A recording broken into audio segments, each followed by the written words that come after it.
Assalamu alaikum wa rahmatullahi wa barakatuh. Welcome back to part 2 of my show, Raising Awareness. Yes, for those that usually listen to me, it has now changed, where we've gone from raising children to raising awareness. And there's definitely a need for us to raise awareness on lots of issues. This week, if you've been keeping up to date with the shows, I'm actually covering mental health. Earlier on in the show, we had Paulette Hamilton coming on. And this week, I am very honoured to say that I have Najma Hafeez. Assalamu alaikum. Wa alaikum assalam, Shalina. Thank you very much for that kind comment. Well, you know, I have been wanting to get you on for such a while, for various reasons, really. My first encounter with you was at the Al Hijra Masjid event. That's right, the charity event, yeah. Yeah, and I think what's beautiful is, you know, I didn't know anything about you, and, you know, my experience of getting to know you was a wonderful one. Oh, thank you. So, you know, and then obviously you do get around. I do get around, yes. I've seen you at various events. And but on my first meeting with you, we were driving and chatting. That's right, yes. And I discovered that you actually have got quite a wealth of background in various things. Mm-hmm. So, for anybody who doesn't know who you are and hasn't had the pleasure, could you just give us a brief overview of your journey recently or over the years? First of all, Shalina, thank you so much for inviting me here. And I'm sure there'll be lots of your listeners who have no idea who I am. Okay. So just very, very briefly, I will introduce myself. As I said, my name is Najma Hafeez. Mm-hmm. I have been around for a long time because very, very proud of being a Brahmi. I was brought up here in a Pakistani Muslim family, very traditional, very proud of my family, who had very, very strong values. Brought up here, educated in Birmingham, went to university here, etc. My first job was here, and quite quickly after I graduated, because I've always been very comfortable expressing my views. Okay. You can't shut me up. I feel very strongly about what is going on around me. Mm-hmm. And you know, Shalina, when I was about 16, 17, I remember seeing certain bad things going on in the world and speaking to my father, and Allah unko jannah naseeb kare. My father was a great visionary, a really good man, Haji Abdul Hafiz, and he said to me, you know, beta, if you feel so strongly, then get up and do something about it. Yeah, wow. And that's been my motto all my life. Mm-hmm. So at the age of 17, I got up and I got involved in, first of all, community events, and then the Labour Party. And very soon I was asked to stand for Birmingham City Council. Yeah.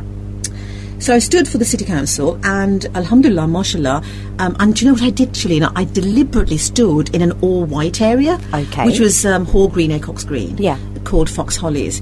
And the reason I did that, way back in the 80s, was to prove to people that, you know what, you can be a woman, you can be a Muslim woman, and you can represent everybody. Yeah. It's dependent on your skill and your competence. So anyway, I stood, mashallah, got elected, and apparently I was the first Asian woman and youngest and all that. Mm-hmm. But I loved being on the City Council because it gave me the opportunity to actually do what my father wanted me to, which was, if you feel strongly about something, then do it. Do something about it. So I felt very strongly about education. Mm-hmm. I felt very strongly about the health service and how many communities were not getting their fair rights. Yeah. And if you look at the figures of achievement in education, for example, it is tragic even today that you find many communities, the Bangladeshi community, for example, the Yemeni community now, but also before it was the Pakistani community, who were right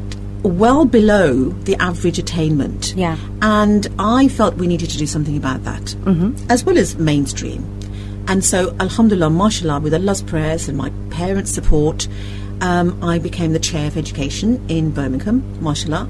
And so I had the opportunity to actually make policy which schools and colleges and universities could follow to ensure that people, all children, all young people actually get a good chance to achieve their full potential. Yeah. So that's how I started. And then I became chair of social services, which is another huge area. And so that's what I started doing at a very young age. Yeah. And then I've been doing that for many, many years. You can see the bags underneath my eyes. I've been around a long time. Honestly, but I'm very proud of what we have managed to achieve, especially in this city, in Birmingham. but also nationally. You know, some of us who've had the chance to represent communities, you know, we're starting to make a dent. It's not enough. I think we need to do a lot more. So I've been involved in public service for a long time. Yeah. And I've also been on boards of hospitals, because obviously a lot of our communities use the NHS. And we need to make sure that the services and the facilities we get are not only excellent, but they can really reflect the needs of our communities. So, for example, recently I've been working with Heart of England Foundation Trust, which is Heartlands Hospital here in the region, Solihull Hospital and Good Hope. And actually, we've looked at, for example, you know, when people pass away. Yeah. You know, how is it that we deal with the families as the bereaved as well as the actual bodies? And that's a huge area which I'm sure your listeners will be familiar with. So that's just a little thumbprint of what I've been involved with. Yeah. And as you quite rightly say, the first time we met was at a fundraising event. Yes. And you saw my passion. I think that those of us who Allah has blessed with good fortune of being comfortable materially, we've got a good roof over our head, too much food to eat, wonderful clothes, it is upon us, it is our duty, not as only a Muslim, but because we are fortunate, it is our duty to ensure that those who do not have those, we help them. So I'm very involved in raising money for charity. Yeah. And raising money not only in this country, but also internationally. Yeah. To ensure that the poor and the needy actually get their rights. Now, I mean, that took a good couple of minutes. Sorry, you wanted to know, so I've told you. No, it's important, and I wanted you to do that so people understand why you've come on the show, you know. And having seen the community, worked with the community, worked in colleges, worked with young people, this show is about mental health this week. Great. Yeah. We discovered that recently this week there's this, you know, stuff in the news about, you know, young Muslim men grooming young Sikh women, you know, all of these ugly topics that make themselves apparent in the public services. Now, what is your experience with mental health? You know, you said you're working with NHS services, etc. Yes. What has your experience been with mental health? Well, quite a lot. I've been working with the NHS and in hospitals, both as chairman of the trust but also as a non-executive director, and I can tell you, mental health is so misunderstood, especially if you're looking at our own communities.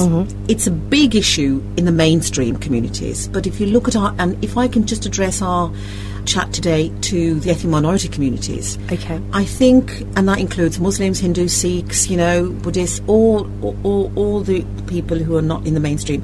I think mental health is like the Cinderella service in the sense that it is so rife in our communities. Yeah. But sadly, for a whole host of reasons, we haven't had the support to address the mental health issues. So if you look at, for example, if you look at the figures of Asian people who are on antidepressants, who go to the doctors, who are on prescription drugs, and who actually suffer depression and other serious ailments. Bipolar, you know, bipolar disease, the syndrome, has been in the news recently. And it's only come in the news because a very famous personality, Stephen Fry, you know, he suffers from bipolar, which is an extreme form of mental health. A lot of our people are suffering from those without really understanding what it is. So if they don't understand what condition they've got, then they can't address it. And sometimes mental health is confused with issues that are going on in their life, in their families. There are lots of issues that all families suffer from. There's the generation gap, you know, the miscommunication between young people, parents, grandparents. There's the marital problems. You know, husbands, wives, families, children, the in-laws. So many issues which could trigger off a state of mental illness. But it can be addressed. And that's what I want to say to your listeners. You know, nobody should suffer in silence. If you're feeling low for a day or two, well, that's normal, isn't it? That's life. We all feel sometimes brilliantly high in the morning when we wake up, or sometimes thinking, oh my God, you know, it's a Monday or whatever. I'm not talking about that. I'm talking about serious times when people feel that they cannot get out of bed, where they can't communicate with their loved ones because they don't know what to tell them, where they feel so low that it's unacceptable. Yeah. Now, we can address those issues, and they're not always through drugs, although obviously there are some medicines which do help. I believe that, number one, we need to understand that mental health is a real serious issue. It's an illness, and we need to address it. So whether we do it through going to the doctor or getting counselling, or whether we do it by asking our friends and families to understand and assist us. You know, I remember my mum talking about her life in Pakistan before she came here. And she said, you know, she didn't remember feeling low or feeling despondent or depressed because, you know, she had so many family around her sisters, cousins, you know, aunties. And so if she had something to worry about, it would be shared. Yeah. And so basically they got informal counselling. Yeah. You know, which was really good. Here, we are now in the West. We are British Muslims, which is great. However, because some of the social support networks, like our extended families, like, you know, the extended friendships that people have, because they are becoming more and more limited, because life is getting very busy. Yeah. You know, many of our families are now becoming not the extended families as they used to be, with mom, dad, aunts, uncles, you know, your in-laws, cousins. Now, because of the economic climate as well, because people are going into jobs, because they're travelling for their work, because they're settling in their nuclear families, you know, like husband, wife, children. Yeah. So they don't have the support of the I extended guess family. the cultural attitudes have just changed so rapidly. I So mean, much. all these social networks, you know, to be an individual now, you're in front of a screen, Yes. you know, and my own personal experience, it can overtake your life, Facebook, Twitter, but, you know, and at times, I think my son made a comment to me once and it made me feel so guilty that since then I'm like, right, there's a time and a place for FB. And he was like, Mum, you're always in front of the computer. And I was like, guilty, like, okay. So it's usually what you say that to the kids. Yeah. Get off the phone. Yeah, you know. so it has. And, you know, I think growing up, for me, when I was growing up with my parents, I just remember being on the motorway, going to Leicester, going to Northampton. Visiting family and... Yeah, and I think the culture has kind of evolved into this whole isolated, you know, people don't know how to socialise anymore. You know? Very sad. No, so unfortunately... and talking doesn't happen, Shalina. No. You know, before, I don't know about, I'm sure your family did the same, but honestly, we always ate together. So, you know, even during the week when my father would come home, you know, we'd eat together, roti, handi, everything, and we'd exchange what happened, you know, at school or wherever. Sadly, not many families do that anymore. No. And what I find very distressing is that parents think it's okay to shove a tray to their children so they can watch the TV and to keep them quiet. Not even that, you know, some of them children though, Mum, you know, like having a stroke and I'm going to go and eat in here and one family, I'm like, no, we eat together. And, you because know, then you talk together. Yeah.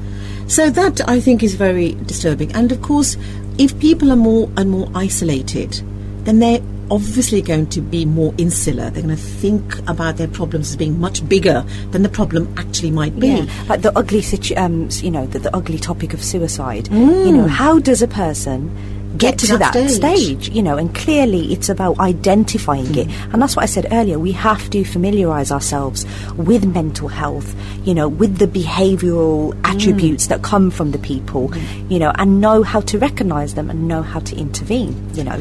Absolutely, absolutely. But, you know, I keep coming back to our communities, and it does happen in all, but I'm addressing our communities in particular.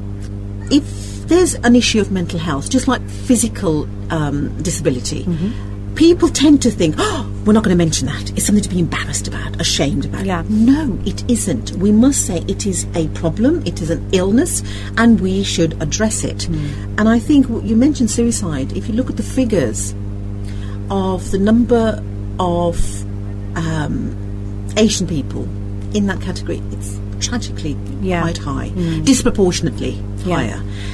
If you look at the number of people in institutions, in the penal system, you know, in prisons, our people are disproportionately higher. Now, there's got to be a reason for that. People aren't born criminals. People aren't born with, with problems and so on. Those problems are sometimes accumulated. But they're a reflection of how we as a community are not addressing, these situations that need to be. Domestic violence, sexual abuse. These are all things that filter through into the police forces, into refugees. And if we don't act as a community and start talking, and talking is the way forward, because let's just start to talk and say, and admit it is an issue. Can I give you an example, Shalina? I told you I used to run Birmingham City Council. When I was Chair of Social Services, this is many years ago, in the 90s, in the late 90s, I actually, because as a Muslim woman, as an Asian woman, people used to come to me from everywhere. And you'll find this with many of our councillors. They don't just get referrals from their local community. I used to get people from Edinburgh and, other places, because they felt they could relate to me. Great. I'll tell you what, because of the number of people referring me to problems concerning disputes in the family, girls wanting to leave home, parents not understanding their youngsters, etc., etc., etc., I got very concerned. And so, because I happened to be chair and I was able to influence policy, I decided to create a helpline, and it was called Barossa. Okay. Barossa. I think it still goes on in the City Council. But anyway, basically, it was a private and confidential helpline. And the reason I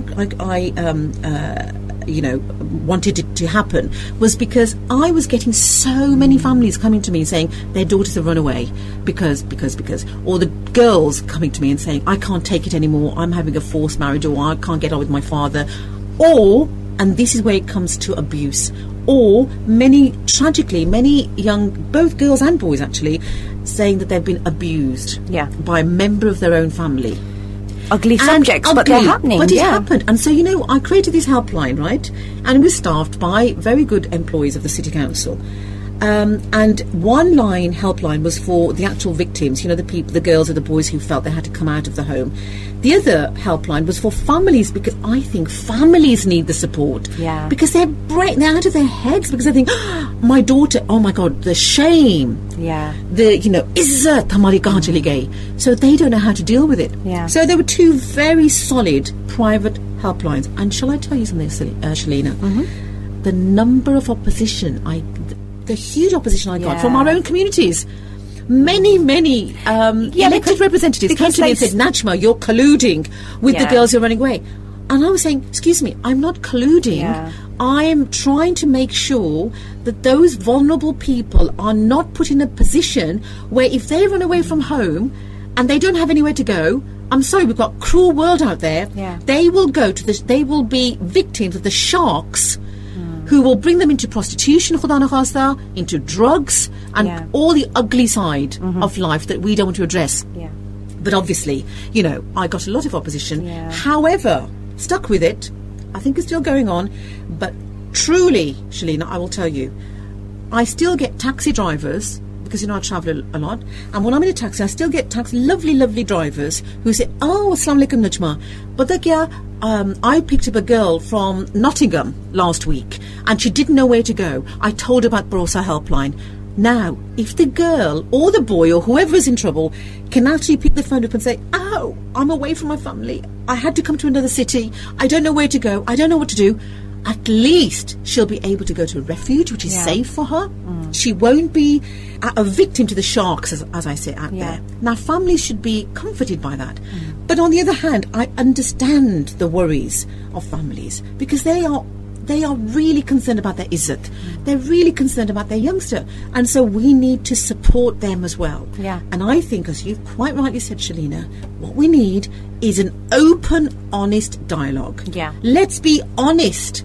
I'm sorry to say it, but the truth is, abuse happens.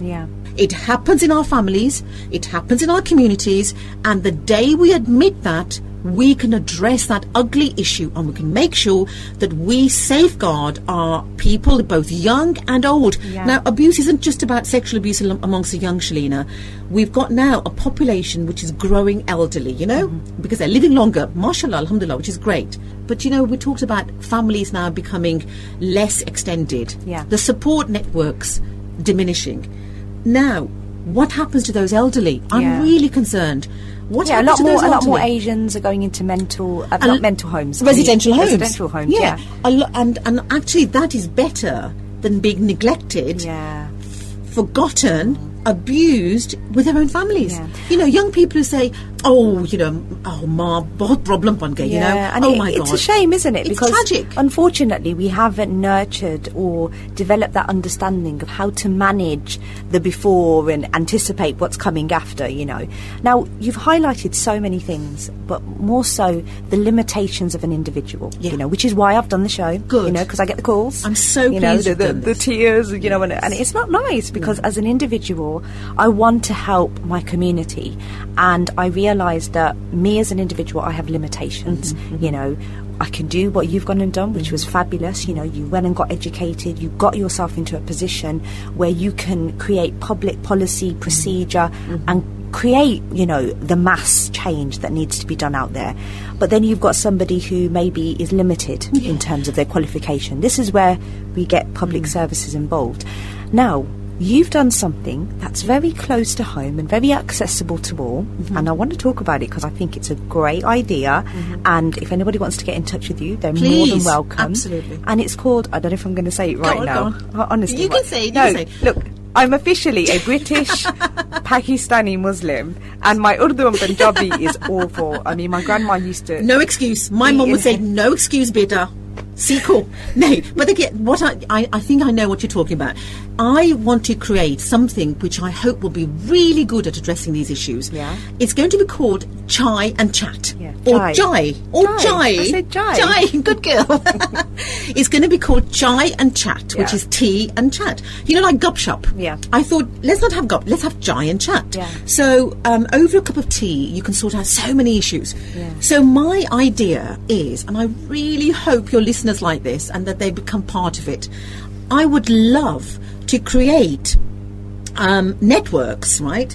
Gatherings where people can get together, and it could be on Ladypool Road, it could be in Midlands Arts Centre, it could be in their local street, wherever they've got a venue. It can be somebody's house, actually.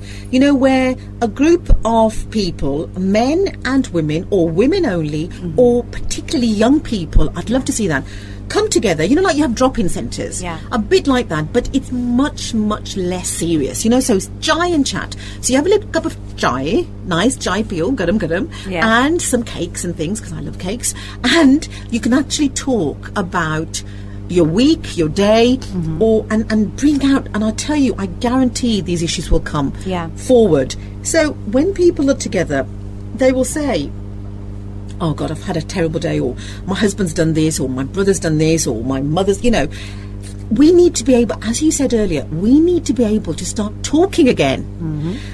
We need to be able to start sharing our experiences, because once we do that, we'll understand that actually we are not on our own. No. The isolation that individuals can get into, especially in today's society, where you can actually exist without talking to anybody. You can go on Facebook, you can go on Twitter, where you're not actually talking, but it is a kind of communication. But as a sister said, Anisa Kassoon, love her, mashallah, and she said, unfortunately, in this world of social media, people can still be so lonely. Absolutely. And you can't beat the companion. No. I love my cup of tea, and I think that's great. And talking, different ages. And understanding that actually somebody else is going through your same experience. And by sharing, psychologically inside, you feel better as an individual. And that's what's lacking in our I think that's what's lacking. So I really want to develop this thing called Chai and Chat. So people get together. It can be for just a short time, or as long as they want. And bringing start talking. I'm bringing it back round to our issue of mental health. It's about people coming together and addressing the issues at heart. So, you know, I don't know, I just found out my daughter's pregnant. I haven't. She's way too young yet, you know. But hey, you know, just found out my daughter's pregnant, you know, interracial marriages, you know, that's something that's coming up in the community. I'd love to talk about the hygiene of the community, but that's another show. What a good that's idea. Coming up. What a good idea. You know, but it's brilliant. Anything and everything that worries people. Anything and everything. There should be no barriers. And then, you know, at first, I think what will happen is that people will just be a little bit shy, not know what to say, etc. But as soon as the barriers are broken, they will share. Oh, मुझे बहुत फिक्र है because बेटी college जाती and she's got a boyfriend. Hi. You know, or my son wants to do this and I don't agree. Yeah. Whatever the issue is, whether it's mental illness, mental health, whether it's being lonely, whether it's abuse with the elderly, whether it's not being able to cope with your mother-in-law, whatever the issue is, let's talk, let's share. So please tell your listeners, come to a Chai and Chat, Najma Hafeez, and anytime you want to contact me, please, my arms are open. Excellent. And yeah, thank you so much for coming on to the show. Thank the time has rushed. I know, it's been lovely being here. Thank you. Alhamdulillah. Well, I hope you've all enjoyed the show this week. And yes, if you've got any questions, anything, please email studio@unityfm.net and I will forward information to our beautiful Najma Hafeez, inshallah. And yes, join me next week. I am not done on mental health. Good. I am having more people in talking about it more. So join me and Assalamu alaikum. Wa alaikum assalam. Khuda Hafiz. Allah Hafiz.